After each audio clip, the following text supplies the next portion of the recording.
కుమారునికి పరిశుద్ధాత్మకును జయము. తండ్రికి కుమారునికి పరిశుద్ధాత్మకును జయము. ఇహ పరమోలాయందు ఇహ పరమోలాయందు శాశ్వత కాలము జయము. సర్వలోక ప్రభువులకు సంపూర్ణ జయము. సర్వలోక ప్రభువులకు సంపూర్ణమైన జయము. దేవునికి మహిమ కలుగును గాక. ఆమేన్. త్రిత్వదేవుని యొక్క పరిశుద్ధ వాత్సల్యతలోనికి వచ్చిన వారులారా, యెహోవా మన ఆశీర్వాద నేస్తముగా తన కుమారుని యొక్క ప్రత్యక్షత ద్వారా తన నామమును బట్టి ఘనమైన వాక్యము ఒక ఆశీర్వాదమైన మాటను సెలవిస్తుంది. యెహోవా మీ తండ్రి కాడా, ఇంకా యేసు ఏమిటండి, మా అన్న కాడా. దేవుని యొక్క వాత్సల్యతలో మనకు తండ్రి ప్రేమ కనబడుతుంటే, యేసు క్రీస్తు ప్రభు వారిలో మనకు సహోదర ప్రేమ కనబడుతుంది. దైవజనులైన దేవదాసయ్య గారు అన్నారు, ఎవరైతే యెహోవాను తండ్రిగా భావిస్తారో పరలోక రాజ్యము వారిది. యేసు క్రీస్తు ప్రభువుని ఎవరైతే అన్నగా సహోదరునిగా భావిస్తారో రక్షణ వారిది అన్నారు. నేను చెప్పింది అర్థమైందా అండి? దేవుని తండ్రిగా భావించిన వారిదే పరలోక రాజ్యము, క్రీస్తుని అన్నగా భావించిన వారిదే రక్షణ భాగ్యము. ఇలా ఈ రెండు భాగ్యాలను సంపాదించుకున్న వారిదే మోక్ష భాగ్యము అని పరిశుద్ధాత్ముడు సెలవిస్తున్నాడు. ఈ మూడు క్రియలు నీలో జరగాలి అంటే, ఈ మూడు క్రియలు నీ యందు నెరవేర్చబడాలి అంటే నువ్వేం చేయాలి? ఉపవాసమును ఆచరించేవాడవై ఉండాలి. ఎందుకంటే ఉపవాసము నీకేం చేస్తుందో తెలుసా? ఉపకారాన్ని చేస్తుంది. ఉపవాసం నీకేం చేసి పెడుతుంది?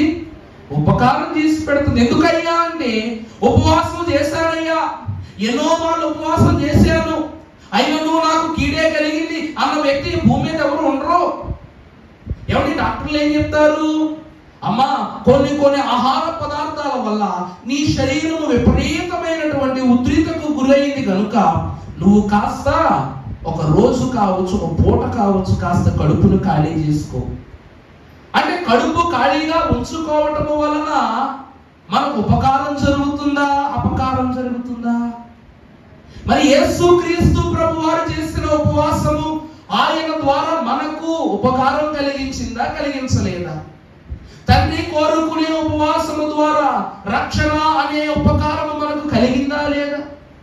దేవుని వాక్యములో యోవేలు భక్తుడు రాస్తూ ఉన్నారు 2వ అధ్యాయము 12వ వచనములో. ఒక మారు ఈ వాక్యాన్ని చదువుకుందాం. మైక్లో చదవండి మీ మాటని.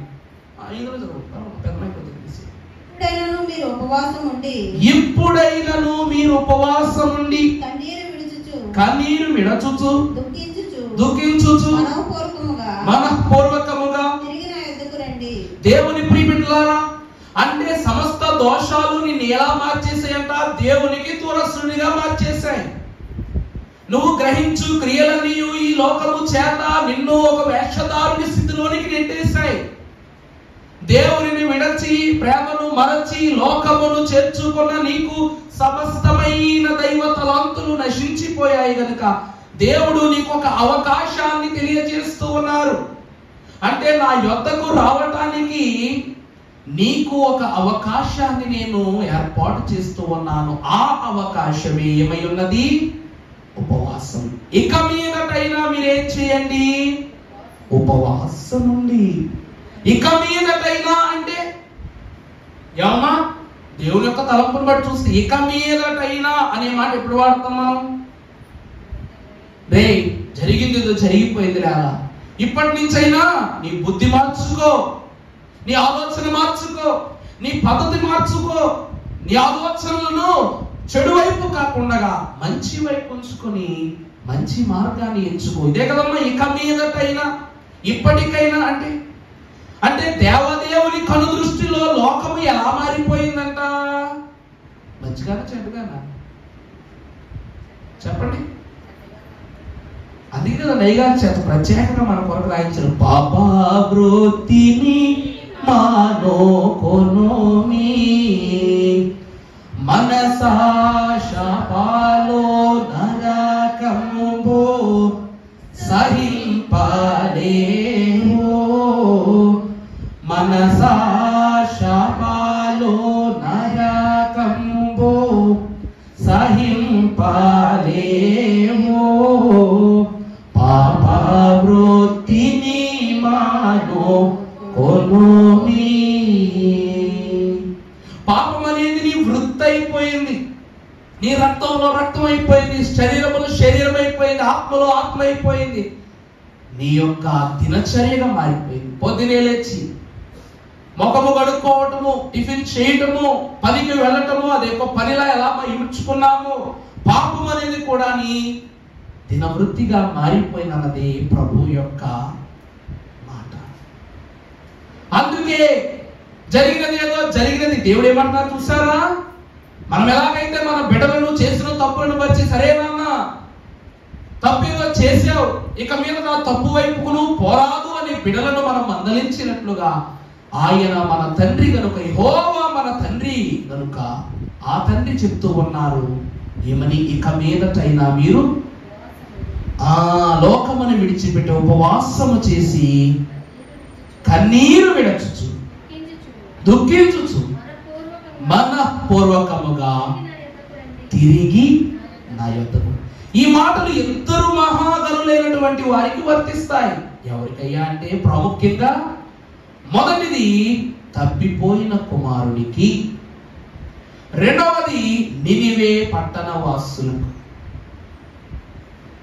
ఈ రెండు విషయాలని దేవదేవుడు ఇంత ప్రత్యేకంగా కోరుకోవడానికి కారణం ఏమిటంటే, నాకు ఎప్పుడు మనసులో ఒక మాట అనిపిస్తుంది ఏంటో తెలుసా అండి? పలుమార్లు పలు దైవజనులకు కూడా ఈ మాట అడిగాను. అడిగితే వాళ్ళు కూడా బిత్తరపోయి చూశారు. పెద్దగా అడగలేదులేండి, నా తోటి దైవజనులైన వారు పెద్ద పెద్ద వాళ్ళు అడగలేదు, కానీ నా తోటి యాజకులైన వారిని, సైనికులు ఉన్న 22 వారిని అడిగారు. ఏమిటంటే, అయ్యగారు నినివే పట్టణ వాసులు దేవుని దృష్టికు ద్రోహులను గాను, వ్యభిచారులను గాను, పాపులను గాను, హితాక్రాంతులు గాను ఉన్నారని ప్రభు అంటున్నారే. ఒక్క పట్టణము కోసము దేవదేవుడు ప్రళయాన్ని రప్పిస్తారన్నాడు. అన్నాడా లేదండి? నా కోపాగ్ని వారి మీదకు రాబోతుంది, ఒక ఉపద్రవము వారి మీదకు ముంచుకు రాబోతుంది ప్రభు సెలవిచ్చారు. మరి సమస్త సృష్టి మీద కూడా దేవుని యొక్క కరుణా కటాక్షం అలాగే ఉండాలిగా. నోవాహును పంపుండొచ్చుగా, నోవాహునే నీతో ఉంటాను, వాళ్ళందరినీ మార్చినంత మట్టుకు మార్చి చెప్పొచ్చుగా. అక్కడ వద్దు, వారు మారరు, వారందరి మీదకు జల ప్రళయము రావాల్సిందే అని ప్రభు అంటున్నారు. నోవాహు ఏమంటున్నాడంట? మారండి, దేవుని యొక్క ప్రళయం రాబోతుంది, మార్చబడండి, దేవుని ఓడలోనికి రండి అంటున్నారు. మారని ప్రభు అంటున్నారు. ఒక పక్క నుంచి నోవాహు అంటున్నారు, కానీ ప్రభు ఏమంటున్నారు? వీళ్ళు మారరు, వాళ్ళ తలంపింతే, వారు బ్రతుకింతే, వారు నశించిపోవలసిందే ప్రభు ఒక పక్క వారి నాశనాన్ని గురించి మాట్లాడుతున్నారు, నోవాహు వారిని బ్రతికించడాన్ని గురించి మాట్లాడుతున్నారు. వారికి ఒక వాడ, అక్కడ ప్రభువు వేరేగా నోవాహు వేరేగా మాట్లాడుతున్నారు. ఇక్కడ నినివే పట్టణ వాసుల దగ్గరికి వచ్చేసరికి ప్రభువేమో వెళ్ళి వారిని రక్షించు అని అంటారు. ఇతను ఏమంటాడు? యోనా ఏమంటాడు? అబ్బా ప్రభువా, వాళ్ళు మారయ్యా, నువ్వు ఎంత చెప్పు, ఏమి చెప్పు, నేను వారి వద్దకు వెళ్ళను. ఒక పట్టణాన్ని గురించి ప్రభు ఆలోచించారు, భూమంతటిని గురించినప్పుడు ఆలోచన చేయలేదు. ఒక భూమిలో ఉన్న సర్వ జనమును గురించి నోవాహు ఆలోచన చేశాడు. అదే స్థానంలో నిలువబెట్టబడిన ప్రవక్త అయిన యోనా మాత్రం ఆ పట్టణాన్ని గురించి ఆలోచించింది. ఏమిటంటారు తిరకాసు? అక్కడ ఒక ఓడలో ఒక కుటుంబం ఉంది. ఇక్కడ ఒక ఓడలో ఉన్నటువంటి వ్యక్తిని బయటకు నెట్టేయబడి అక్కడ తుఫాన్ వచ్చింది, ఇక్కడ తుఫాన్ వచ్చింది. అక్కడ దేవుని బిడ్డ ఉన్నాడు, ఇక్కడ దేవుని బిడ్డ ఉన్నాడు. అక్కడ 40 రోజులు దాచబడ్డాడు, ఇక్కడ 40 నిమిషాల్లోనే గెంటేశారు. కారణం ఏంటంటారమ్మా?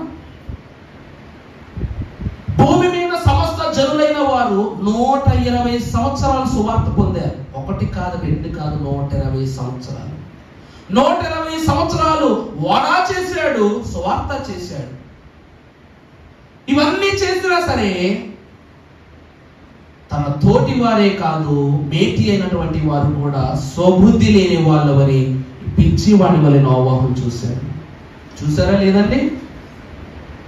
ఇంకొక విషయం ఏమిటంటే, ఓడ తయారు చేసినప్పుడంట ఈ పిచ్చోడు సమయం సందర్భము లేకుండా స్థలము గెలము లేక ఓడ ఎక్కడ తయారు చేస్తారమ్మా? సముద్ర తీరం దగ్గర తయారు చేసుకుంటారు ఓడలు, అంతే కదండి. ఓడలు తయారు చేసే కంపెనీలు ఎక్కడ ఉంటాయి?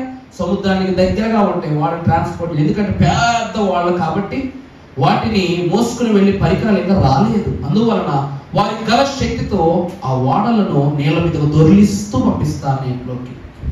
ఈ నోవాహు కట ఎక్కడ చేస్తున్నాడు? ఒక కొండ మీద ఈ ఓడ అంతటి నిలుస్తున్నాడు. అక్కడ ఉన్న వాళ్ళందరూ ఏమనుకుంటున్నారంటే, ఈ యొక్క నోవాహునకు చూపు మందగించెను, బుద్ధి మందగించెను, ఆలోచన మందగించెను. నీరే లేని చోట నావ చేస్తున్నాడు, మారని చోట స్వార్థ చేస్తున్నాడు, తన తట్టు తిరగని చోట దేవుని మాటలు చెప్తున్నాడు. ఏమిటో అని 120 సంవత్సరాలు అతన్ని పిచ్చోడు అనుకున్నారు. ఎప్పుడైతే ప్రళయము అతడు దిక్కుల నుండి కమ్ముకొని వచ్చిందో అప్పుడు పిచ్చోళ్ళు వాళ్ళయ్యారు. నీతిమంతుడు, నిజాయితీ పరుడు, గనుడు నోవాహు. నోవాహు 120 సంవత్సరాలు సువార్త చెప్పలేదమ్మా. ఏం చెప్పాడు తెలుసా? దేవుని మహిమేంటో చెప్పాడు. అది మాత్రం సువార్తను మాత్రం చిన్న విషయంగా చెప్పకూడదు. సువార్త అనేది గొప్ప విషయమే, కానీ దేవుని కొరకు తన ఆత్మను గొంతును చించుకొని చెప్పాడు. ఒక రకంగా ఒక ఉపవాసం అనుకోండి. 120 ఏళ్ళు పక్కాగా రాయబడి ఉంది అక్కడ. అంటే వారిని మార్చడానికి 120 సంవత్సరాలు నోవాహు తప్పించిపోయాడు. తప్పించిపోయాడు లేదా? ఒక్క ప్రాణినైనా కాపాడాలి నేను బయట వాడిని అనుకున్నాడు, కానీ సాధ్యమైందా? కానీ నినివే పట్టణ వాసులైనటువంటి వారి కోసము దేవదేవుడు ఏర్పాటు చేసిన ఉపవాసము 40 రోజులు జరిగింది. 40 రోజులు జరిగింది. అది కూడా ఎలాంటి ఉపవాసము? శరీరేచ్ఛలు, మానసిక తలంపులు, ఉద్దేశాలు, డబ్బు, ధనము, సమస్త సంపద, పశువులకు గడ్డి వేయటము, పిల్లలకు పాలు ఇవ్వటము సైతం మానేసి పశుప్రాయులైనటువంటి వారిని కూడా గోను బట్టలతో చుట్టి జరిగించిన ఉపవాసం. దేవుడు నమ్మిన వారు ఒక పట్టణము వారు, దేవుని విడిచిన వారు సమస్త జనులు. అందుకే అంటారు కదా, దర్శనాలేమో గంపెడు, నెరవేర్పులేమో గుప్పెడు. అంటే నోవాహు దృష్టిలో దేవుడు మాట ఒకలా ఉంటే నేను ఖచ్చితంగా దేవుని సంకల్పాన్ని మార్చాలి, ఒక్కరినైనా కాపాడాలనే గొప్ప దర్శనము తన యొక్క మనస్సులో ఉంది. అందుకే భూమంతటినీ బాగు చేద్దాం అనుకున్నాడు. కానీ నెరవేర్పు యొద్దకు వచ్చేసరికి ఎంతమంది మిగిలారు? శూన్యం. తన కుటుంబము తప్ప అందరూ శూన్యమే. అలాగే నినివే పట్టణవాసుల యొద్దకు వచ్చేసరికి ఆ నెరవేర్పు ఒక పట్టణములా మారిపోయింది. దేవుని సంగమా, ఇక మీదటైనను మీరు కన్నీరు విడిచి నా యొద్దకు రండి. ఎలాగట? మనఃపూర్వకముగా నా యొద్దకు రండి అంటున్నాడు. ఆత్మ లేనివాడు నా వాడు కాడు. నినివే పట్టణవాసులకు దేవుడు ఎవరో కూడా తెలియదు. అంత హీనమైన స్థితిలో ఉన్నారు వాళ్ళు యోనా వెళ్ళేంత వరకు. యోనాను నమ్మటానికి కారణం ఏంటో తెలుసా అండి? అతను చేప గర్భములోంచి బయటపడటమే మొదటి అద్భుతం. మ్యాజిక్ చేయిందే లాజిక్స్ అర్థం కావే వారికి. ఎప్పుడైతే 3 దినాల చేప గర్భములో నుంచి పూర్తి ప్రాణాలతో, పూర్తి అవయవాలతో, నలగని దుస్తులతో బయటకు వచ్చాడు, నినివే పట్టణం వాళ్ళు ఆశ్చర్యంగా చూస్తున్నారు. అమ్మో ఎవరితను? దేవుడా, ప్రవక్త, ఇంకేమైనా అనుకొని నినివేలోకి స్వయం మర్యాద చేసుకుంటూ రాజు దగ్గరికి తీసుకెళ్ళినప్పుడు యోనా అంటాడు, ఏమని? మిమ్ములను రాబోవు ఉపద్రవము నుండి రక్షించుటకు యెహోవా దేవుడు నన్ను మీ వద్దకు పంపెను. రానున్న ఉపద్రవమును గురించి పలు విషయాలు మీతో చెప్పమని ప్రభు పంపించారు. ఇక మీదటైనా మీరు కన్నీరు కార్చి మనఃపూర్వకముగా దేవుని యొద్దకు ఉపవాసం చేస్తే మీ మీదకి వచ్చే కీడు నేను ఏం చేస్తానన్నారు ప్రభు, తొలగిస్తానన్నాడని చెప్పగానే రాజు నుండి కూలి వరకు ప్రతి ఒక్కరూ గోలు బట్టలు ధరించుకున్నారు, యోనాతో సహా. ఉపవాసంలో ఉన్న గొప్పతనం ఏమిటంటారండి? ఉపవాసం అంటే దేవుడికి ఎందుకంత మక్కువ అంటే పరిశుద్ధ లేఖన భాగంలో ఒక మాట రాయించారు. యెషయా గ్రంథము 58వ అధ్యాయము 5వ వచనమును మనం ఒకసారి చదువుకుందాం. యెషయా గ్రంథము 58వ అధ్యాయము 5వ వచనం. అట్టి ఉపవాసము నాకు అనుకూలమా? మనుషుడు తన ప్రాణమును బాధపరుచుకొనవలసిన దినము అదేనా? ఒకడు జమ్ము వలె తల వంచుకొని గోనె పట్ట కట్టుకొని బూడిద పరచుకొని కూర్చునుట ఉపవాసమా? అట్టి ఉపవాసము యెహోవాకు ప్రీతికరమని మీరు అనుకుందురా? యెహోవాకు ప్రీతికరమని మీరు అనుకుందురా? చాలండి. అంటే నినివే పట్టణవాసులు చేసిన ఉపవాసము దేవునికి ప్రీతికరమని మీరు అనుకుంటున్నారా? ఏమనుకుంటున్నారు మీరు? ఈ రోజు దైవ మిషన్ వారమే కాదు, అందరూ సంఘస్థులైనటువంటి వారు తెల్ల దుస్తులు ధరించుకుని ఉపవాస ప్రార్థన చేస్తాం లేదా? మరి ఈ తెల్లటి దుస్తులు ధరించుకుని యెహోవా సన్నిధిని మీరు మోకరించి కన్నీరు కార్చి చేసే ఉపవాసము దేవునికి ప్రీతికరమని మీరు అనుకుంటున్నారా? అనుకుంటున్నారా మీరు? 8వ వచనం చదవండి ఒకసారి. నీ ఆహారము నీ ఆహారము ఆకలి కొనిన వారికి పెట్టుటయు, నీ రక్త సంబంధికి ముఖము తప్పింపకుండుటయు, నీ ఇంట చేర్చుకొనుటయు, వస్త్రహీనుడు వస్త్రములు ఇచ్చుటయు, ఇదియే కదా. చాలండి.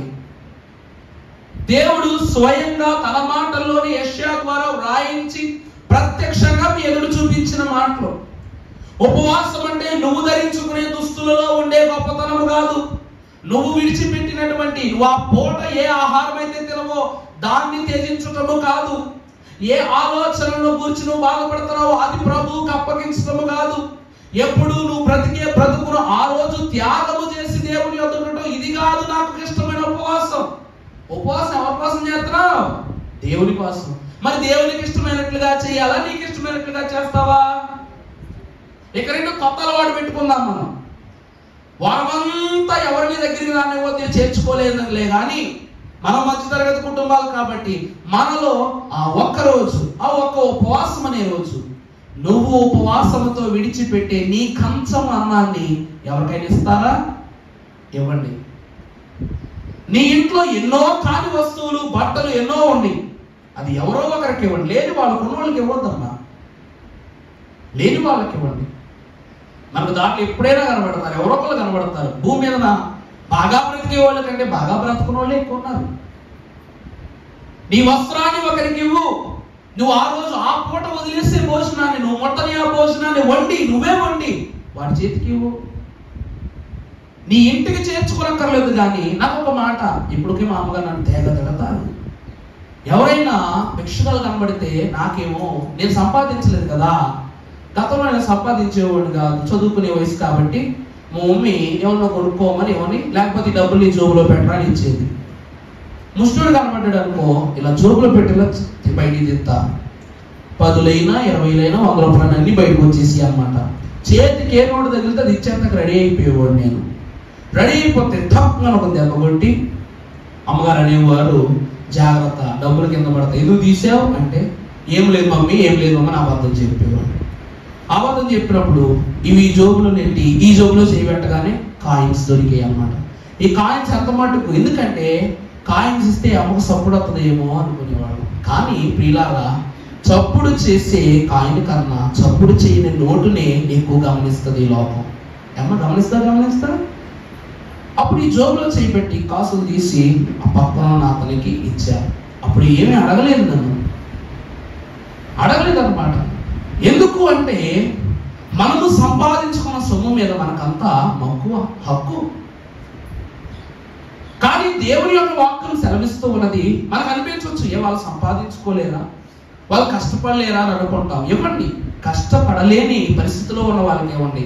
2 కాళ్ళు పనిచేసి అక్కడ ఇక్కడ డ్యాన్స్ చేస్తూ ఉన్నవారు వాళ్ళకి కాదు ఇవ్వటం తప్పు.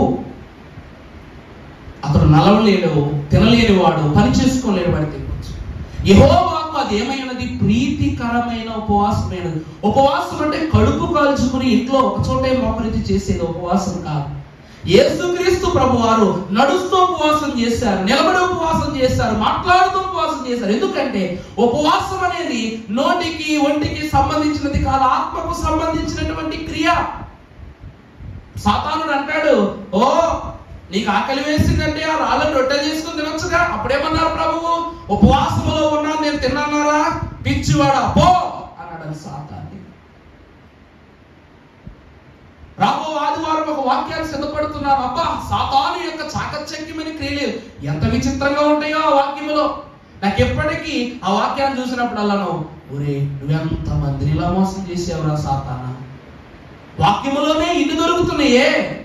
రోజు మేము మా జీవితాన్ని నీ వల్ల చూస్తున్నాం. ఒక మాటకి ఒక మనిషికి డబ్బులు ఉన్నాయన్నా సరే లేవని చెప్పే పరిస్థితి, భోజనం పెట్టగలిగే స్థాయిని కూడా పెట్టలేని పరిస్థితి, సొంత వాడికి కూడా అబద్ధం చెప్పుకునే పరిస్థితులు మాకు కల్పిస్తున్నావే. ఎంత దుర్మార్గమైనటువంటి చర్యలు మాలో కల్పించిన సాతాను అనుకుంటున్న వాక్యం సిద్ధపడేటప్పుడు. దేవుని ప్రియమిట్లారా, యెహోవాకు ప్రీతికరమైనటువంటి ఉపవాసం ఏదో యెషయా భక్తుడే. యెషయా ఎవరో తెలుసా అండి? పాత నిబంధన క్రొత్త నిబంధనకు పరలోక వారధి. యెషయా ఎవరమ్మా? అందరూ మోషేను గత ప్రవక్త, యోహానును భవిష్యత్ ప్రవక్త అంటారు. కానీ భూత వర్తమాన భవిష్యత్ కాలాలలో ఉన్న ప్రవచనాలు నెరవేర్పులు అన్ని రాసేసింది ఎవరో? యెషయా గారే. ఎందుకంటే యెషయా మొద్దు నుండి చిగురు వచ్చునని, యెషయాని మహాకరుడైన చరిత్రను, మొద్దులో నుండి వచ్చిన క్రీస్తు చరిత్రను, ఆయన నుండి ఫలించిన సంఘాన్ని కూడా యెషయా భక్తుడే ఆయన వాక్యంలో ప్రస్తావన చేశారు. దేవుని మనస్సు తెలుసుకుని రాసిన గ్రంథం యెషయా గ్రంథం. అందులో ప్రభు మాట ఏమిటంట? ఇక నుండి క్రొత్త అలవాటు మనం అలవర్చుకుందాం. మనం వదిలిపెట్టే ఆ ఉపవాసపు ముద్దను, నువ్వు పొద్దున టిఫిన్ చేయకపోతే ఆ టిఫిన్ ఎవరికైనా పెట్టు, ఒక జంతువుకైనా పెట్టు చాలు. ఆకలితో ఒక జంతువు పెట్టు చాలు, ఏదో ఒకటి, ఏదో ఒక ప్రాణికి. రెండవదిగా వస్త్రమును ఇచ్చుట. మూడవదిగా వారి ఎదుట కోపోద్రేకము కాదు, ప్రేమ చూపుట. ఇది ప్రభువుకి ఎటువంటి ఉపవాసం? ఇష్టమైనటువంటి ఉపవాసం. ఇది దేవునికి ప్రతిష్ఠితమైన ఉపవాసం.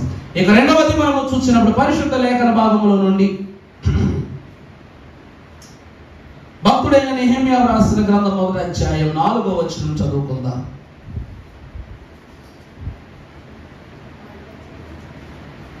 నెహెమ్యా గ్రంథము 1వ అధ్యాయం 4వ వచనం. ఈ మాటలు విన్నప్పుడు నేను కూర్చుండి ఏడ్చి కొన్ని దినములు దుఃఖముతో ఉపవాసం ఉండి ఆకాశమందలి దేవుని ఎదుట విజ్ఞాపన చేస్తుంది. అంటే ఎట్లనగా ఆకాశమునందు ఉన్న దేవా యెహోవా భయంకరుడవైన గొప్ప దేవా, నిన్ను ప్రేమించి నీ ఆజ్ఞలను అనుసరించి నడుచు వారిని కటాక్షించి వారితో నిబంధనను స్థిరపరచువాడా, నీ చెవి యొగ్గి నీ నేత్రములు తెరచి నీ సన్నిధిని దివారాత్రములు ఇశ్రాయేలీయుల పక్షముగా చాలండి. ఒక పాట ఉంటది, నీ సన్నిధిలో నాలో, నీ సన్నిధిలో నాయాజ్ఞలన్నీయో అనుసరించు ఆత్మను నాకివ్వయ్యా, నీ ఆత్మను నాకివ్వయ్యా, నీ సన్నిధిలో నాలో, నీ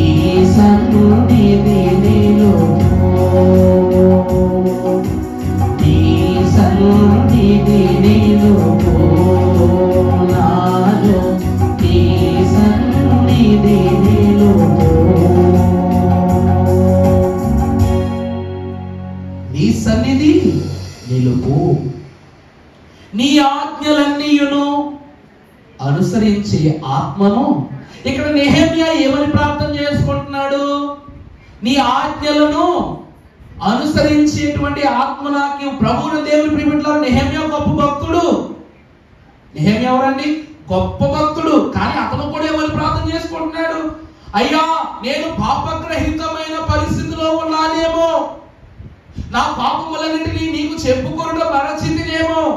చదవండి ఒక్కసారి 5వ వచనం చదవమ్మా. నీ ఆజ్ఞలను, దేవుని ఆజ్ఞలను అనుసరించడం అంటే ఏమిటి? చదవమ్మా. అనుసరించి నడుచు వారిని కటాక్షించి వారితో నిబంధనను స్థిరపరచువాడా, నీ చెవి యొగ్గి నీ నేత్రములు తెరిచి నీ సన్నిధిని దివారాత్రము నీ దాసులైన ఇశ్రాయేలీల పక్షముగా. చూసారా? నీ దాసులైన ఇశ్రాయేలీల పక్షముగా ప్రార్థన అంగీకరించు.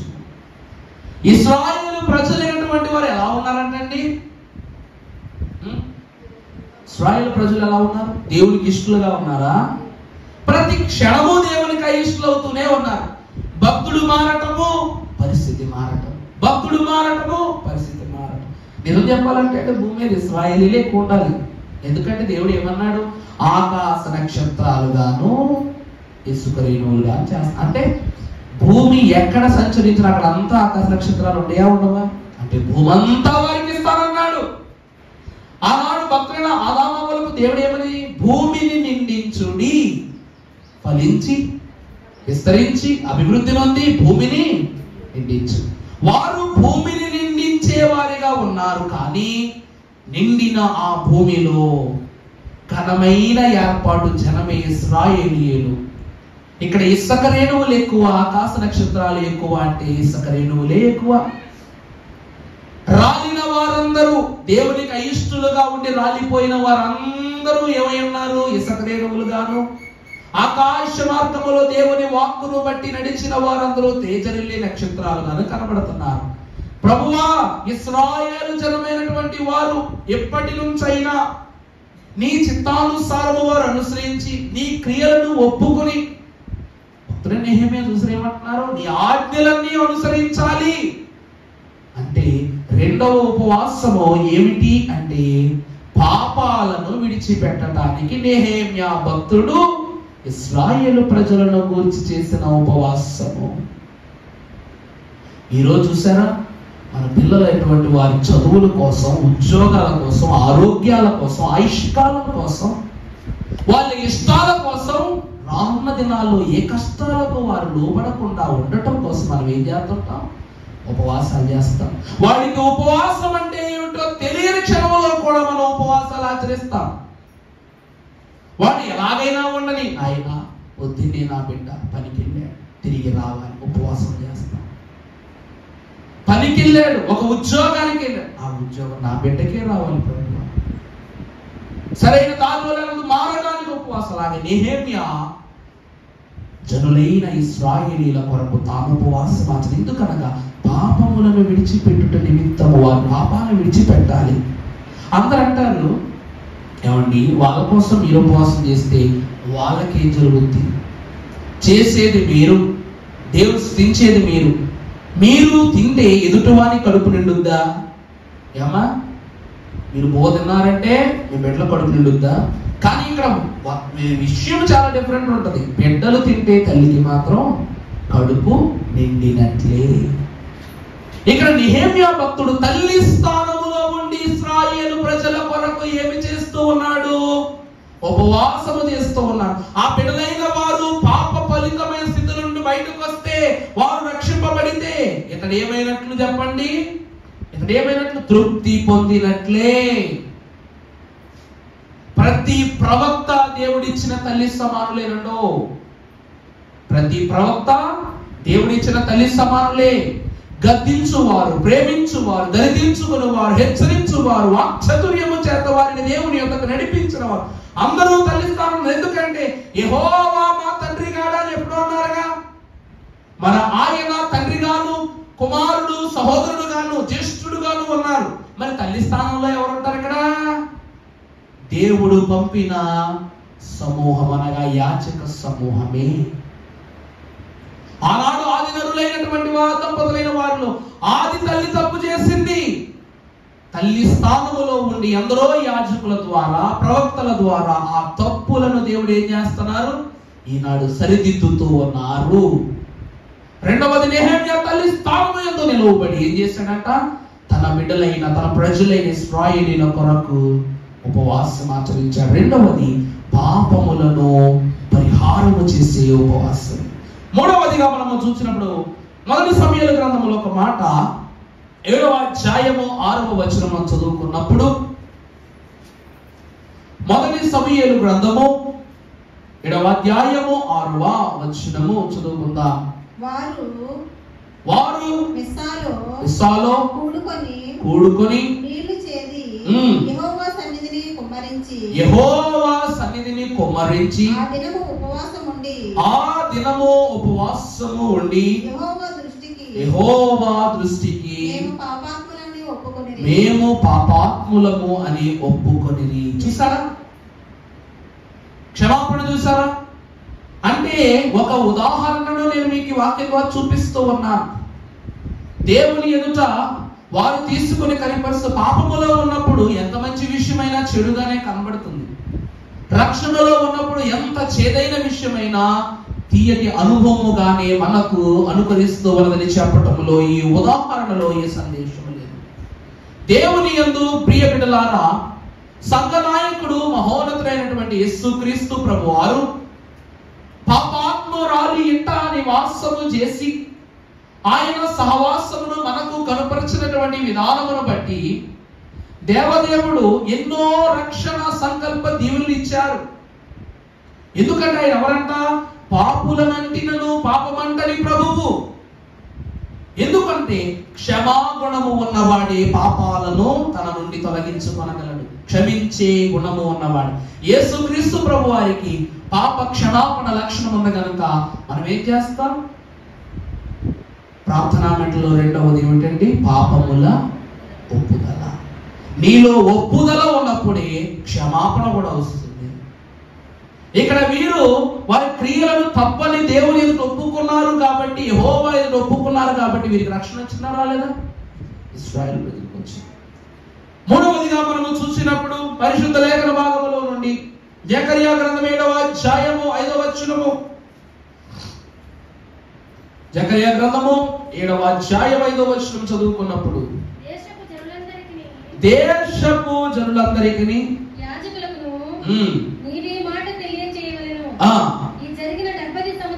ఇది జరిగిన 70 సంవత్సరములు ఏటేటా 7వ నెలను మీరు ఉపవాసం ఉండి దుఃఖము తలుపుచు వచ్చినప్పుడు నా యందు భక్తి కలిగి ఉపవాసం ఉంటిరా. మీరు నా యందు భక్తి కలిగే ఉపవాసం ఉంటిరా. మరియు మీరు ఆహారం పుచ్చుకున్నప్పుడు స్వప్రయోజనమునకై కదా పుచ్చుకుంటారు. మీరు పాపము చేసినప్పుడు స్వప్రయోజనమునకై కదా పానము చేసిరి. చాలా అంటే 3 ఉపవాసములకు వచ్చినప్పుడు దేవుడు పక్షంగా జకర్యాను అడుగుతున్నాడంటే, ఊరికినే మీరు ఉపవాసాలు చేస్తున్నారా? ఏమా నిజమైన భక్తితో మీరు ఉపవాసం చేస్తున్నారా? ఇప్పటికీ ఎప్పటికీ ఒక మాట చెప్తాను. దేవదాస్ గారంట, కడుపార తినండి, కడుపార నీరు త్రాగండి, మనసారా ప్రభువు స్తుతించండి, మనసారా మీ యొక్క స్థితులను ప్రభువుకు చెప్పుకోండి. ప్రతి చిన్న విషయంలోనూ కడుపును కాల్చుకుని దేవునిని స్తుతించలేక, ఆత్మతో సంపూర్తి చేయలేక మనం ఏమైపోతాం? మన నీరసం, శరీరమే నీరసమైనప్పుడు ఆత్మ నీరసించిపోదు. ఇక్కడ ఏమంటున్నాడంటే భక్తుడు జకర్యా, భక్తిగా చేసేటువంటి వాడు అది భక్తి అనుకుంటున్నాడు. కడుపు కాల్చుకోవడం భక్తి అంటారా? ఆ కాలంలో మీరు సమృద్ధిగా తినాలనే ఉద్దేశంతోనే కదా ఉన్న 5 రొట్టెలను 2 చేపలను 5,000 మందికి ఇచ్చాడు ప్రభు. అది సమృద్ధి కాదండి? వాళ్ళు ఉపవాసం చేశారు. శిష్యులైన వారు చెప్పినందువల్ల ప్రభు భోజనం పెట్టలేదు. మనస్ఫూర్తిగా ఉపవాసం చేసిన వారికి మనఃపూర్వకముగా ఆహారం పెట్టారు ప్రభు. ఈరోజు మనకు ఆ పరిస్థితి లేదు. క్రీస్తు అను మనస్ఫూర్తిగా ఇచ్చిన రొట్టెను భుజించిన విశ్వాసి ఇక ఏ ఆహారమైనా సంతృప్తిగా భుజించవచ్చు, సంతృప్తిగానే ఉపవాసం చేసుకోవచ్చు. నువ్వు తినకూడదని నిర్ణయించుకుంటే నువ్వు తినకూడని ఆ ఆహారాన్ని వేరే వాళ్ళకి విందాక చెప్పుకున్నట్లు ఇక్కడ జకరియా ఏమంటున్నాడంటే, మీరు భక్తిగా చేశారని మీరు అనుకుంటున్నారా? మనం ఏం ఉపవాసం చేస్తాం మనకే తెలియదు. కొన్నిసార్లు తెలుసా, కొంతమంది మొక్కలు వేసి ప్రార్థన చేస్తూ నన్నే తీసుకోండి, ఎవరెందుకు. నాన్నగారు ఉన్నప్పుడు చికెన్ కూర ఉన్నప్పుడే డాడీ నైట్ టైం అన్నమాట, మామూలుగా కుటుంబ ప్రార్థన భోజనం ముందు చేసుకుంటా, అంటే భోజనం తినడానికి ముందు ప్రార్థన చేసుకొని పడుకునేవాళ్ళం. నాన్నగారు ఏంటంటే చికెన్ అంటే సామాన్యమైన విషయం కాదు, అన్నిటి కూరలా వాసన రాదు కదా. ఇదనుకోండి ఓ పక్క స్మెల్ వస్తూ ఉంటుంది, ప్రార్థన చేసుకుంటే వాక్యమే చదవమా, దాన్ని వాసనే చూడమా, ప్రార్థనే చేయమా, దాని మీదే దృష్టి పెట్టమా అన్నట్టుండేది. ఓ పక్క నాన్నగారు ప్రార్థన చేస్తుండే మన కళ్ళు అన్నట్టు అనుకోండి, డాడీ ఫాస్ట్గా ప్రార్థన చేసేస్తే బాగుండు అన్నట్లుండేది. ఇక్కడ జకరియా కూడా అడుగుతున్నాడు, మీరు భక్తిగా ప్రార్థన చేశారని అనుకుంటున్నారా? ప్రార్థన చేస్తూ దృష్టి దేవుడి మీద ఉండొచ్చు, కానీ ముక్కు మాత్రం ఒక దాని ఆహారం మీద ఉంటుంది. ఆలోచన దేవుడి మీద ఉండొచ్చు, కానీ మనస్సు మాత్రం వేరే విషయం మీద ఉంటుంది. ఇదే మీరు ఉపవాసం అనుకుంటారా అని అడుగుతున్నాడు. భక్తిగా చేసే ఉపవాసమునకు ఏముండదు, భక్తి తప్ప వేరొక సంగతులు హృదయమునకు గోచరించవు. మనస్ఫూర్తిగా తినేసి వచ్చి ప్రార్థన చేసుకుని నేను ఎవరు ఆపుతారు?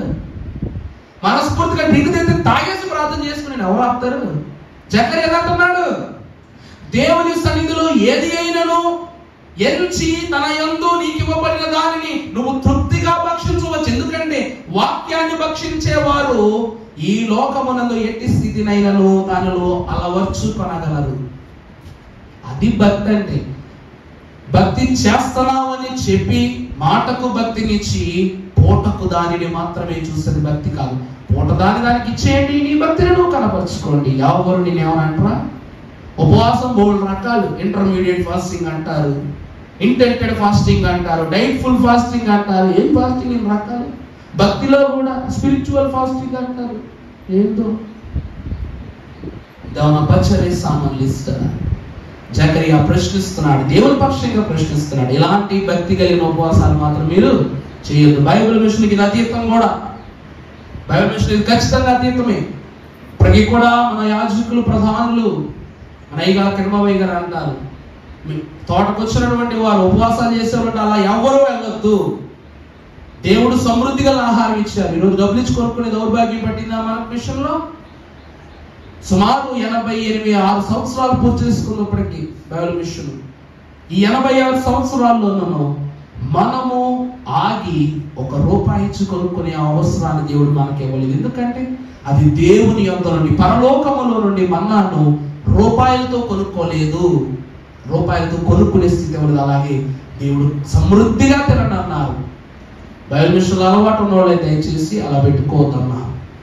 అందుకే జకరియా మనస్ఫూర్తిగా, దైవజనులు కూడా భజనలో రాశారు, మనసు తీరా బోధించుట మాది వంతు, మనసు తీరా దానిని ధ్యానించుకొనుట మీది వంతు, అలవర్చుకొనుట మీది వంతు, భద్రపరచుకొనుట మీది వంతు. అలాగునని భక్తి చేసుకొనుట కూడా మీది వంతే. సమృద్ధిగా భక్తి చేసుకోవాలి. ఇది 3వ ఆశీర్వాదం. ఇప్పుడు దానియేలు ఉన్నాడండి. దానియేలు గారు ఉన్నారు. 3 పూట్ల భక్తి చేసేవారు.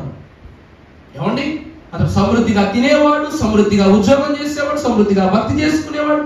సింహాల గుహలో ఉన్నప్పుడు కూడా అతను సమృద్ధి తగ్గిందా? తగ్గలేదు. అతని భక్తి గొప్పది. కారణం ఏమిటంటే దేవుడు ఇచ్చిన ఈవులను ఏ దినమునందు అతను విడిచిపెట్టలేదు. దేవుడు ఇచ్చినటువంటి ఫలితాలను ఏ దినమునందు వృధాపరుచుకోలేదు. ఏది ఇచ్చినను కాదనకుండా తీసుకుని వాడే నిజమైన విశ్వాసం. ఎందుకంటే నీకు నీ తండ్రి తప్ప ఇంకెవరెవరు కాబట్టి. ఇది 3వ ఉపవాసం, భక్తి నిలబెట్టుకోవడానికి చేసే ఉపవాసం.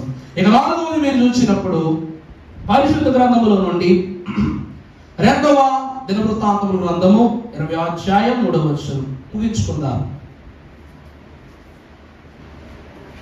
రెండవ దినవృత్తాంతముల గ్రంథం 20వ అధ్యాయము 3వ వచనము. అందుకు భయపడి యెహోవా యొద్ద మనస్సు నిలుపుకొని యూదా ఎంతటా ఉపవాసము ఆచరింపవలెనని చాటింపగా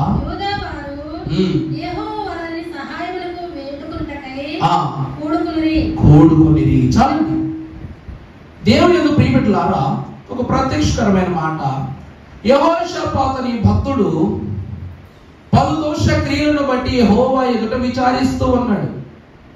ఎందుకంటే యదా రాజా తదా ప్రజ సిస్టం నడుస్తూ ఉండేది యెహోషాపాతు కాలంలో.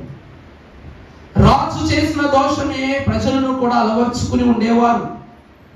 అందుకు గాని ఇతను ఏం చేశాడంట? తన తప్పును తనే తొలగించవలెనని, తన తప్పును తనే మరిమార్చాలన్న ఉద్దేశంతో యెహోషాపాతు ఒక రూల్ తీసుకొచ్చాడు. ఏంటంటే ఒక దినము అందరూ ఏం చేయాలి?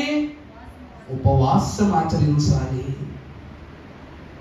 దేవుని ప్రియబిడ్డలారా, ఈ రోజు ఎప్పుడు నువ్వు ఉపవాసం చేస్తావు, ఒక రోజు నీ కుటుంబంతో కూడా ఏం చేయాలో ఉపవాసం చేయించాలి. ఇదే అలవాటు చేయటం బిడ్డలకు ఉపవాసం అలవాటు. నాకు ఎవరు అలవాటు చేశారు తెలుసా? మా చెల్లి అలవాటు చేసింది. పగబట్టి వంట ఉండడమే మానేసేది ఇంట్లో.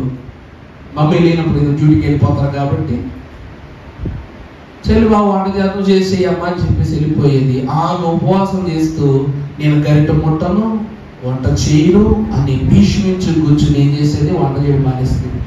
పెరుగు వేసుకునైనా నేను తిందాం అనుకునేవాడిని, పెరుగు కూడా తినేయకూడదు దాసేసింది. అలా నాకు రాను శుక్రవారం ఉపవాసం అలవాటు. ఈ రోజు ఆ ఉపవాసమే దేవుని తలంపునిచ్చింది, దేవుని నడిపింపునిచ్చింది, దేవుని ఉద్దేశాన్ని కూడా చేసింది. అలాగే యెహోషాపాతు కూడా తనకు పుట్టిన తలంపును తన ప్రజలైన వారికి కూడా పుట్టించాలి, ఒక శాస్త్రంగా మార్చాలనే ఉద్దేశంతో చాటింపు ఏం చేశాడు? ఇక నుండి రానున్న దినాల్లో ఒక దినాన్ని మీకు ఎలా ఇస్తూ ఉన్నా, ఉపవాస దినంగా ప్రతి ఒక్కరు తప్పక ఆచరించాలి. విచారణలో నుండి నివారణ పొందుటకు ఆచరణీయమైనటువంటి ఒక శాసనాన్ని దేవుని ఎదుట, అనగా ఏదో ఒక దినము విశ్రాంతి దినమని ఆదివారము గాను, ఒక దినమును ఉపవాస దినమని మనము ఈ దినం ఏర్పాటు చేసుకున్నట్లు ప్రతి కుటుంబాలకు అలవాటు చేసుకోవాలి. ఇది యెహోషాపాతు ద్వారా దేవుడు మనకు తెలియజేశాడు. ఇక 5వది చూసినప్పుడు పరిశుద్ధ గ్రంథంలో మార్కు సువార్త 9వ అధ్యాయము 29వ వచనం చదువుకుందాం. మార్కు సువార్త 9వ అధ్యాయము. అందుకు ఆయన ప్రార్థన వలనే గానమ్మో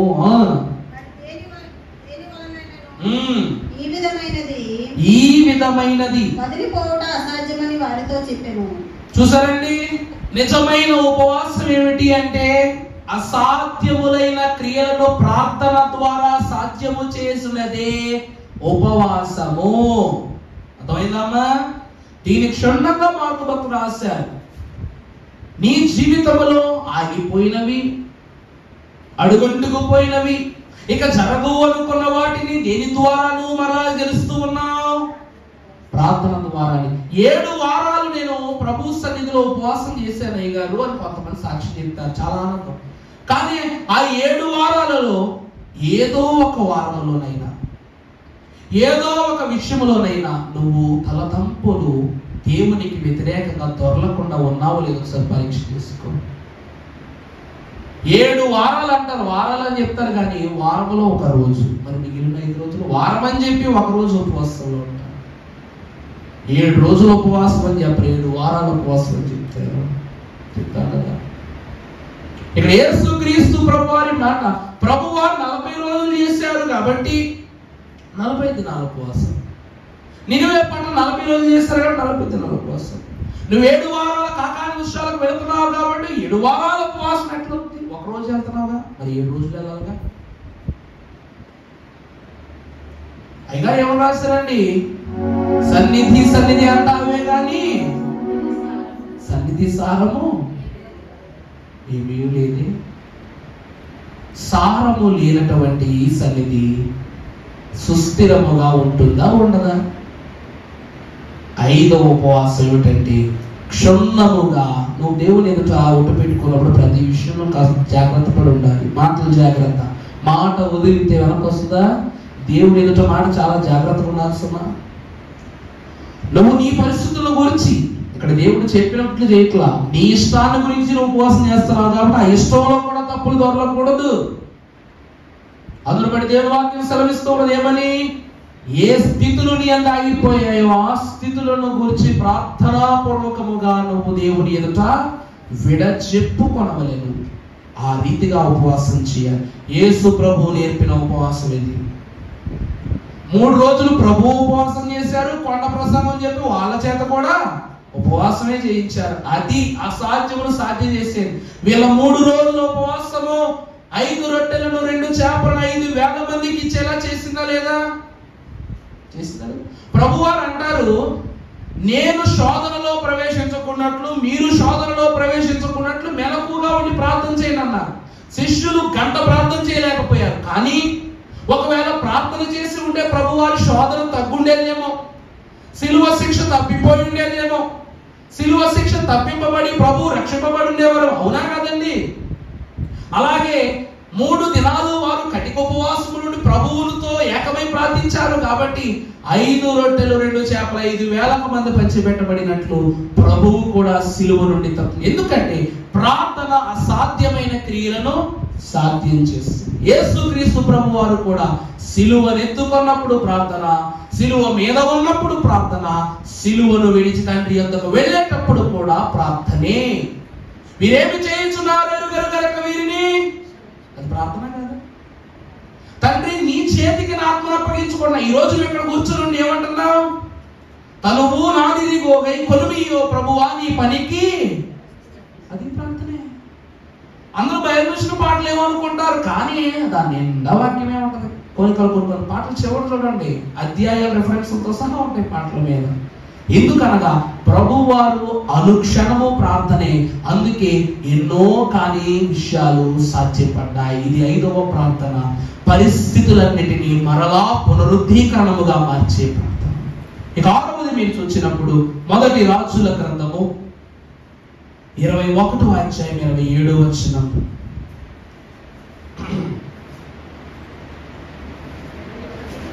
21వ అధ్యాయం 27వ వచనం చదవండి. అమ్మా ఆహాబు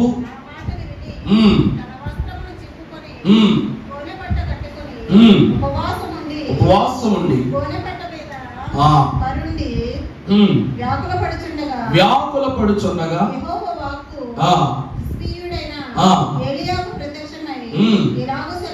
సెలవిచ్చాడు. అహాబు నాకు భయపడి చూచితివా, చూసారండి అక్కడ మాటలో ఆహాబు చేసే ఉపవాసం ఎలా ఉన్నదంట. ఇక్కడ ఏలియాకు భయపడుతున్నాడా, దేవునికి భయపడుతున్నాడా ఆహాబు? ఎవరికండి? ఏలియాకు భయపడుతున్నాడు. అతను చెప్తా ఉన్నాడు ప్రత్యక్షంగా. చూసారా, ఉపవాసాలు ఇలాంటివి కూడా ఉంటాయి. ఇది అంటారు కదా, దేవుడు కరుణించినా పూజారి ప్రసాదం ఎట్లేదని. ఇదే జరిగింది అక్కడ. అంటే దేవుని కరుణ ఆహాబు మీద ఉన్నదని నమ్మి గోలు బట్ట కట్టుకున్నాడు. కానీ రోషము గలవాడు ఏలియా. అప్పుడు కరుణించడేమని ఏలియాను కాకపడుతున్నాడు ఆహాబు. చదువమ్మా. నాకు భయపడి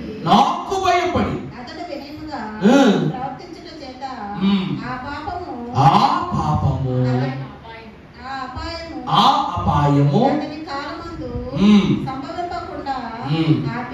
ఆపి చూసారా, ఒక చెడు తలంపు, ఒక నటన వల్ల తన మీదకు పాపం రాలి, దోషం రాలేదు. ఎవరి మీదకి వెళ్ళిపడింది? ఎవరి మీదకి వెళ్ళిపడింది? తన బిడ్డల మీదకు వెళ్ళిపడింది. వాళ్ళు ఎలా పుట్టారండి? నపుంసకులుగా పుట్టారు. ఉపవాసం ఆచరించేటప్పుడు వెకిలితనముగాను, ఎదుటివారి ఉపవాసమును వెకిలితనముగాను చూడరాదు. ఎందుకంటే ఎవరి శోధనలు ఎంత లోతుందో వారికి తెలుసు.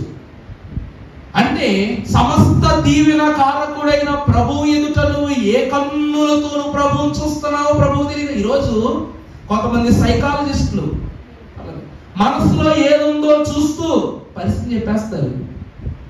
నీ మనసులో ఏం జరుగుతుంది అన్నదాన్ని పరిస్థితి చెప్పేస్తారు. నీ రాబో దినాలు ఎలా ఉన్నాయని చెప్పేస్తారు. వాళ్ళని చూసి అమ్మో దేవుడు అంటారు కొంతమంది. డాక్టర్ గారు దేవుడు అండి బాబు అంటారు. మరి అలాంటిది నిజదేవుని ఎదుటే ఇతడు చెడు యోచనలకు పాత్రునిగా నిలవబడినప్పుడు దానికి కారణముగాను ఏలియా మాత్రం గ్రహించలేడా? ఏమండి, వారి యొక్క నైజము తెలిసిన ఏలియాకు మాత్రం ఈ పరిస్థితి తెలియవా?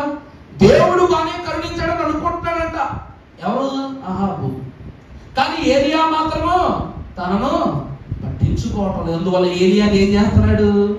కాపాడుతున్నాడు. దానికి కారణముగాను యెహోవా దృష్టికి దోషి అయినందున అహాబును దేవుడు ఏం చేశాడు? తన వంశావళికి శాపాన్ని చేశాడు. ఈరోజు బిడ్డల విషయంలో చేసే ఉపవాసాలు జాగ్రత్త సుమ. చాలా చాలా చాలా జాగ్రత్తగా ఉండాలి. దేవుని వాక్యం ఏమంటుంది? శాపం వస్తే ఎన్ని తరాలు వస్తుందండి మనకి? ఎన్ని తరాలు వస్తుంది? 3-4 తరాలు శాపాలు ఇస్తాడు దేవుడు. దీవెనలు 1000 తరాలు ఇస్తాడు. అర్థమైందమ్మా? శాపము 1 తరము 2 తరం 3 తరాలే కదా అనుకుంటాం. మరి ఎన్ని బాధలు పడతారు వాళ్ళు బ్రతికినంత కాలము హీనులుగానే మిగిలిపోవాలి. పేరు లేని వాళ్ళుగా, విలువ లేని వారుగా ఈ లోకానికి పరలోకానికి కూడా అనర్హులుగానే ఉండిపోతారు. అందుకే అహాబు ఉదాహరణను బట్టి అపాయము నుండి తప్పింపబడటానికి మనం ఏం చేయాలి? ఉపవాసం చేయాలి. తప్పు చేసావు, తప్పు ఒప్పుకోవాలి, దాని నుండి తప్పుకోవాలి. ఇతడు తప్పుకోను లేదు, ఒప్పుకోను లేదు, రెండు ఏం చేస్తున్నాడు? నటిస్తున్నాడు. అందువలన నటన అతనికి ఏం తెచ్చిపెట్టింది? నష్టాన్ని తెచ్చిపెట్టింది. ఇదైదో ఉపవాసం. 6వది చూసినప్పుడు, 6వది అయిపోయింది కదా, 7వది చూసినప్పుడు యోనా గ్రంథం మన బాగా తెలుసు. ఉపవాసం 3వ అధ్యాయం 5వ వచనం. 3వ అధ్యాయం 5వ వచనం.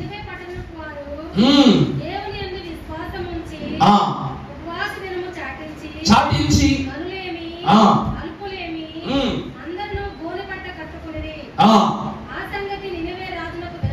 వినపడినప్పుడు అతడు, చూడండి, ఈ సంగతులను నినివే రాజునకు వినబడినప్పుడు అతడు కూడా దిగి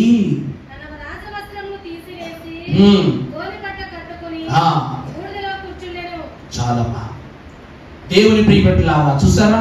నినివే పట్టణ వాసులు ఈ ఉపవాసం చేసిన తర్వాత వారి మీదకు వచ్చే శోధన తప్పిపోయింది సరే, దాని తర్వాత వాళ్ళు వర్ధిల్లారా వర్ధిల్లలేదా?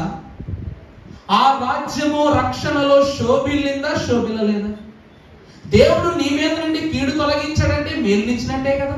కీడు చాటున మేలును దాచిన ప్రభువు ఆ కీడును వారి ఉపవాసం ద్వారా తొలగించి మేళ్లను నినివే పట్టణ వాసులకు అనుగ్రహించాడు దేవుడు. దేవుని సంగమా, ఆశీర్వాద సంగమా, నువ్వు చేసే ఉపవాసము ద్వారా కీడు తొలగటము మాత్రమే కాదు, మేలులు కూడా దేవుడు నీకు ఇస్తాడు. అలాగని ఒళ్ళును హోనం చేసుకొని అక్కర్లేదు. యోనాలాగా నినివే పట్టణవాసులాగా గోను సంచులు చింపుకొని కట్టుకొని అక్కర్లేదు. నీ ఆత్మే ఒక గోను బట్ట కావాలి. నీ తలంపులే దేవుని యొక్క పాదముల యొద్ద ఉండిపోవాలి. నీకు నీవుగానే దేవునికి అర్పణ అయిపోవాలి. చేతులు కోసుకోవటాలు, ఏళ్ళు కోసుకోవటాలు, బరులు అర్పించాలి. ఇటువంటి పనులు మనం ఏం చెయ్యక్కర్లేదు. కొన్నిసార్లు కొంతమంది ఏం చేస్తారు? పెద్ద పాపానికి పెద్ద చిల్లర వేస్తారు, చిన్న పాపానికి చిన్న కానుక వేస్తారు. ఇలా ఉంటుంది. పెద్ద మేలు జరిగితే పెద్ద కానుకిస్తాం, చిన్న మేలు జరిగితే చిన్న కానుకిస్తాం. ఏంటది? నువ్వు ఇచ్చిన కానుకలు దేవుడు అసలు తీసుకుంటారా? ప్రభువు సైతము పరలోకమును దూతలు పంపించే నీ కానుకలు మూటగట్టి తీసుకెళ్తారు తెలుసా? ఆయన స్వయంగా వచ్చి నీవిచ్చిన సంపదను బట్టి. ఎందుకంటే యేసు ప్రభు వారు ఎలా అయితే యోధాను కోశాధికారి చేశారో, పరలోకపు పనుల కొరకు పరలోకపు కోశాగారములకు కూడా కొంతమంది పరిచయకారులు ఉంటారు, పరిచారకులు ఉంటారు. ఇక్కడ మనం చూస్తే యోనా ఏర్పాటు చేసిన ఈ ఉపవాసములో రాజు తన సమవస్త్రములన్నింటినీ విడిచిపెట్టి అతడును గోనె పట్ట ధరించుకున్న వాడై ఉండి ఈ ఉపవాసములో ఏకీభవించుట ద్వారా అతడి ప్రక్కన కూలివాడు కూర్చున్నాడు. అతని ప్రక్కన పని చేసుకుని వాడు కూర్చున్నాడు. దేవుని వాక్యములో అయ్యగారు ఒక మాట రాశారు మనకి, విందుకు నన్ను తోడుకొని వెళ్ళును, యేసు విందుకు నన్ను ఎత్తుకొని వెళ్ళును, విందులో రాజు కూడా కూర్చుండును. అక్కడ విందులో రాజుతో నువ్వు కూర్చోవాలంటే ఈ ఉపవాసములో రాజుతో కూడా నువ్వేం చేయాలి? ఉపవాసం చేయాలి. చూసారా, అదే దేవుని యొక్క సాక్ష్యం. ఇదే ఏ ఉపవాసము? అభివృద్ధిని అందజేసిన ఉపవాసం. ఇక ఆఖరిది ఏమిటయ్యా అంటే మొదటి సమూయేలు గ్రంథము 7వ అధ్యాయము 6వ వచనం. ఇది ఆఖరి ఉపవాసం. ఈ ఉపవాసము ద్వారా దేవుడు ఒక గొప్ప మేలునిస్తున్నాడు. చదవండి. వారు నీళ్లు చేరి యెహోవా సన్నిధిని ఆ దినము మేము పాపాత్ములమని మిస్పాలో సమూయేలు ఇశ్రాయేలీయులకు ఏమిటండి? న్యాయము. దేవుని ప్రియమిట్లారా, సమూయేలు కాలములో ఒక దండయాత్ర జరిగింది వారి పైన. ఒక దండయాత్ర జరిగితే సమూయేలు పరిచారకులు ప్రజలైన వారు తక్కువ ఉన్నారు, ఫిలిష్తీల చాలా ఎక్కువ మంది ఉన్నారు. ఏమంటే అంతే కదా, ఫిలిష్తీలు చాలా ఎక్కువ మంది ఉన్నారు. ఉంటే వాళ్ళందరూ అంటారు, అమ్మో సమూయేలు, ఇక కాసేపు మనం ఎక్కడున్నామంటే ఫిలిష్తీల చేతిలో హతమైపోతాం, నువ్వా నీ దేవుడా పరికింపబడటం లేదు, మన ప్రభువు ఏమంటున్నారు, ప్రభువుకు ప్రార్థించి దాని సాక్షాత్కారం చెప్పనగాని 2 చేతులను ఆకాశము వైపు చాపిన సమూయేలు ప్రభువునకు జయమును కూర్చినటువంటి ఉపవాస ధ్వనిని వినిపించగా ఒక మహాధ్వని భూమి మీదకు రాగా ఫిలిష్తీయులైన వారు నేల కూలిపోయారు. ఆ మహాధ్వని యొద్ద నుండి వచ్చిన శక్తి ద్వారా ఇశ్రాయేలు ప్రజలు శౌర్యవంతులైపోయారు. వాళ్ళ ఆయుధాలతో వాళ్ళ మీదకే దండెత్తి వెళ్ళిపోయారు. దేవుని సంగమైన వాళ్ళ ఉపవాసము ఎంత శోధనలో ఉన్న వారినైనా ఏం చేస్తుంది? శోధనపై జయమిస్తూ ఉంది. అందుకే కదా యేసు క్రీస్తు ప్రభు పొందిన జయమే ఎల్లవారికి అవును, కోరిన ఎల్లవారికి అవును, వేడిన ఎల్లవారికి అవును, నమ్మిన తర్వాత యేసు పేరిట మీ చిక్కుల పైన వేసి కొన్న జయము, రాసి కొన్న జయము సద్విలాస్. అంటే 40 రోజులు ప్రభు చేసిన ఉపవాసము మనది, ఆయన ఎత్తుకున్న సిలువ మనది, ఆయన పలికిన 7 మాటల మహిమ మనది, ఆయన చేసిన స్వస్థత మనది, ప్రభు వారు పొందుకున్న ఆరోహణ రూపము మనది, పరలోక రాజ్యము మనది, అన్నీ మనయే. ఎందుకంటే అది రాసుకున్న జయము, నమ్ముకున్న జయం. అలాగే యెహోషాపాతు కాలములో జరిగినటువంటి వైనము, సమూయేలు మహాభక్తుని కాలములో వచ్చిన ఈ జయము యెహోవా పక్షము వచ్చిన జయము ఉపవాస దీక్ష ద్వారా కలిగిన జయము కనుక దేవుడు ఏమిస్తూ ఉన్నారు? జయము ఉపవాసము ద్వారానే కలుగును అన్నారు. ఈ దినమున దేవుని వాక్యములో ఎన్నో అద్భుతమైన సంగతులు మనం నేర్చుకుంటూ ఉన్నాం. యోబు గ్రంథములో మనం చూసినప్పుడు 1వ అధ్యాయం 20వ వచనములో ఒక మాట, యోబు గ్రంథం 1వ అధ్యాయం 20వ వచనం ఒకసారి చదవండి. తన పై వస్త్రాన్ని చింపుకొని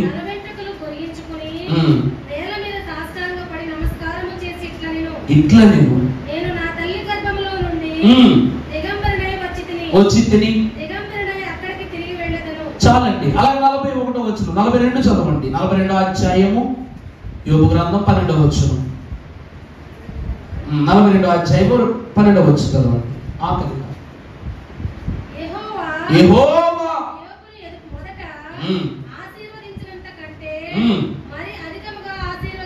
చాలండి. చూసారా, డబల్ 6,000 ఒంటెలను.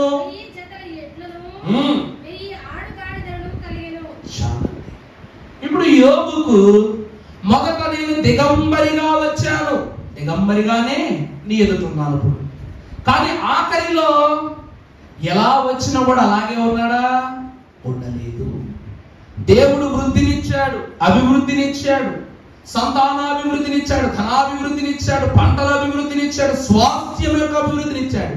ఆశీర్వాదములు కూడా డబలే. ఇప్పుడు యోబు చేసిన ఉపవాసం అతనికి ఏమిచ్చింది? రెండింతల దీవెనను ఇచ్చింది.